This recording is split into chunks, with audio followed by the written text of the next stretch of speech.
আল ফাতহ। বিসমিল্লাহির রহমানির রহিম।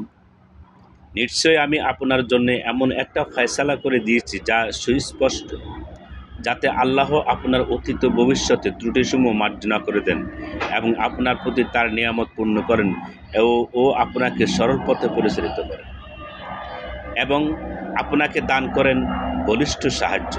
তিনি মুসলিমদের অন্তরে প্রশান্তি নাজিল করেন, যাতে তাদের ইমানের সাথে আরও ইমান বেড়ে যায়। নবমণ্ডল ও ভূমণ্ডলের বাহিনীসমূহ আল্লাহরই এবং আল্লাহ সর্বজ্ঞ প্রজ্ঞাময়।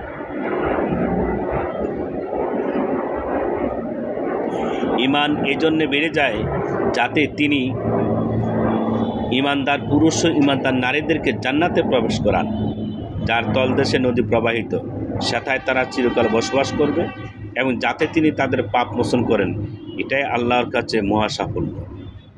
এবং যাতে তিনি কপট বিশ্বাসী পুরুষ ও কপট বিশ্বাসিনী নারী এবং অংশীবাদী পুরুষ ও অংশীবাদী নারীদেরকে শাস্তি দেন, যারা আল্লাহ সম্পর্কে মন্দ ধারণা পোষণ করে, তাদের মন্দ পরিণাম। আল্লাহ তাদের প্রতি ক্রুদ্ধ হয়েছেন, তাদেরকে অভিশপ্ত করেছেন এবং তাহাদের জন্য জাহান্নাম প্রস্তুত রেখেছেন।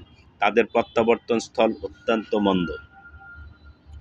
নবমণ্ডল ও ভূমণ্ডলের বাহিনীসমূহ আল্লাহরই, আল্লাহ পরাক্রমশালী প্রজ্ঞাময়। আমি আপনাকে প্রেরণ করেছি অবস্থা ব্যক্তকারী রূপে, সুসংবাদদাতা ও ভয় প্রদর্শনকারী রূপে, যাতে তোমরা আল্লাহ ও রাসূলের প্রতি বিশ্বাস স্থাপন করো এবং তাকে সাহায্য ও সম্মান করো এবং সকাল সন্ধ্যা আল্লাহর পবিত্রতা ঘোষণা করো।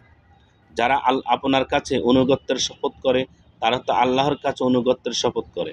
আল্লাহর হাত তাদের হাতের উপরে রয়েছে, অতএব যে শপথ ভঙ্গ করে অতি অবশ্যই সে তা নিজের ক্ষতির জন্যই করে, এবং যে আল্লাহর সাথে কৃত অঙ্গীকার পূর্ণ করে, আল্লাহ সত্তরই তাকে মহাপুরস্কার দান করবে। মরুবাসীদের মধ্যে যারা গৃহে বসে রয়েছে, তারা আপনাকে বলবে, আমরা আমাদের ধন সম্পদ ও পরিবার পরিজনের কাজে ব্যস্ত ছিলাম, অতএব আমাদের পাপ মার্জনা করান। তারা মুখে এমন কথা বলবে যা তাদের অন্তরে নেই। বলুন, আল্লাহ তোমাদের ক্ষতি অথবা উপকার সাধনে ইচ্ছা করলে কে তাকে বিরত রাখতে পারে? বরং তোমরা যা করো, আল্লাহ সেই বিষয়ে পরিপূর্ণ অজ্ঞাত। বরং তোমরা ধারণা করেছিলে যে রাসূল ও মুমিনগণ তাদের বাড়িঘরে কিছুতেই ফিরে আসতে পারবে না, এবং এই ধারণা তোমাদের জন্য খুবই সুখকর ছিল। তোমরা মন্দ ধারণার বশবর্তী হয়েছিলে। তোমরা ছিলে ধ্বংসমুখী এক সম্প্রদায়। যারা আল্লাহ ও তার রাসূলের বিশ্বাস করে না, আমি সেসব কাফিরের জন্য জ্বলন্ত অগ্নি প্রস্তুত রেখেছি। নবমণ্ডল ও ভূমণ্ডলের রাজত্ব আল্লাহরই। যিনি তাকে ইচ্ছা ক্ষমা করেন এবং যাকে ইচ্ছা শাস্তি দেন। তিনি ক্ষমাশীল, পরম মেহেরবান। তোমরা যখন যুদ্ধলব্ধ ধন সম্পদ সংগ্রহের জন্য যাবে, তখন যারা পাশ্চাত্যে থেকে গিয়েছে তারা বলবে, আমাদেরকেও তোমাদের সঙ্গে যেতে দাও। তারা আল্লাহর কালাম পরিবর্তন করতে চায়। বলুন, তোমরা কখনো আমাদের সঙ্গে যেতে পারবে না, আল্লাহ পূর্বে থেকে এরূপ বলে দিয়েছেন। তারা বলবে, বরং তোমরা আমাদের প্রতি বিদ্বেষ পোষণ করছো। পরন্তু তারা সামান্যই বোঝে। গৃহে অবস্থানকারী মরুবাসীদেরকে বলে দিন, আগামীতে তোমরা এক প্রবল পরাক্রান্ত জাতির সাথে যুদ্ধ করতে আহত হবে। তোমরা তাদের সাথে যুদ্ধ করবে যতক্ষণ না তারা মুসলমান হয়ে যায়।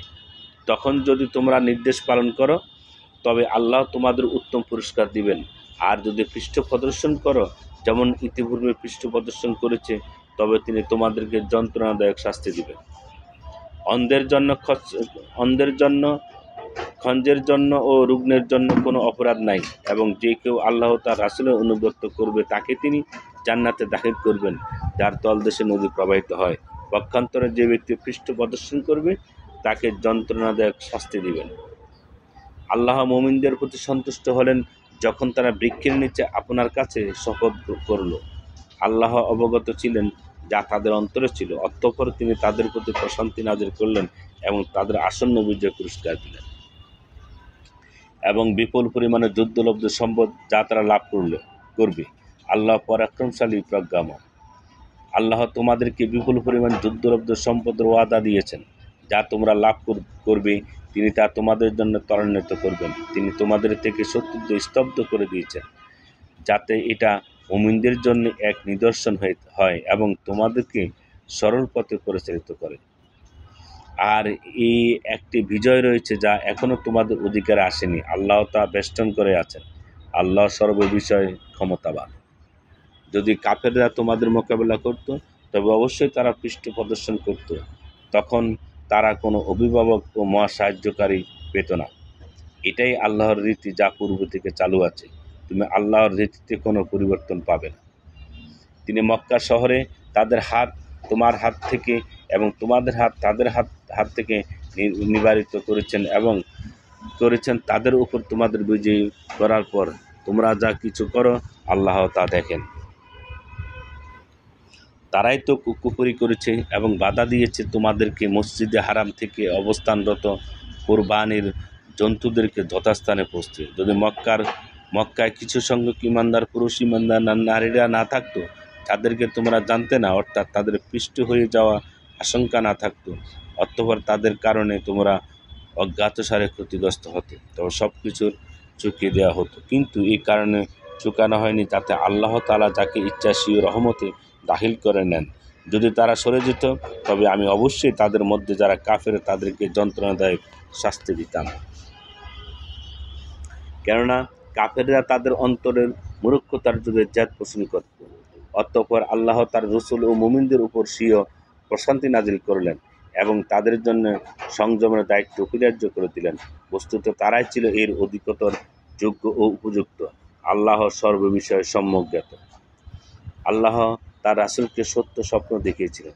আল্লাহ চাহেন তো তোমরা অবশ্যই মসজিদে হারামে প্রবেশ করবে নিরাপদে, মস্তক মুন্ডিত অবস্থায় এবং ক্যাশ কর্তৃত অবস্থায়। তোমরা কাউকে ভয় করবে না। অতঃপর তিনি জানেন যা তোমরা জানো না। এছাড়াও তিনি দিয়েছেন তোমাদের একটি আসন্ন বিজয়। তিনি তার রাসূলকে হেদায়েত ও সত্য ধর্ম সহ প্রেরণ করেছেন, যাতে একে অন্য সমস্ত ধর্মের উপর জয়যুক্ত করেন। সত্য প্রতিষ্ঠারূপে আল্লাহর যথেষ্ট। মুহাম্মদ আল্লাহর রাসূল এবং তার সহচরগণ কাফেরদের প্রতি কঠোর। নিজেদের মধ্যে পরস্পর সহানুভূতিশীল। আল্লাহ অনুগ্রহ সন্তুষ্টি কামনায় আপনি তাদেরকে রুকু সিজদারত দেখবেন। তাদের মুখমণ্ডলে রয়েছে সেজদার চিহ্ন। তাওরাতে তাদের অবস্থা এরূপ এবং ইনজিলেও তাদের অবস্থা যেমন একটি চারা গাছ যা থেকে নির্গত হয় কৃষ্ণলয়, অতঃপর তা শক্ত ও মজবুত হয় এবং কাণ্ডের উপর দাঁড়ায় দৃঢ়ভাবে, চাষিকে আনন্দে অভিভূত করে, যাতে আল্লাহ তাদের দ্বারা কাফিরদের অন্তর দ্বারা সৃষ্টি করে। তাদের মধ্যে যারা বিশ্বাস স্থাপন করে এবং সৎকর্ম করবে, আল্লাহ তাদেরকে ক্ষমা ও মহাপুরস্কারের ওয়াদা দিয়েছেন।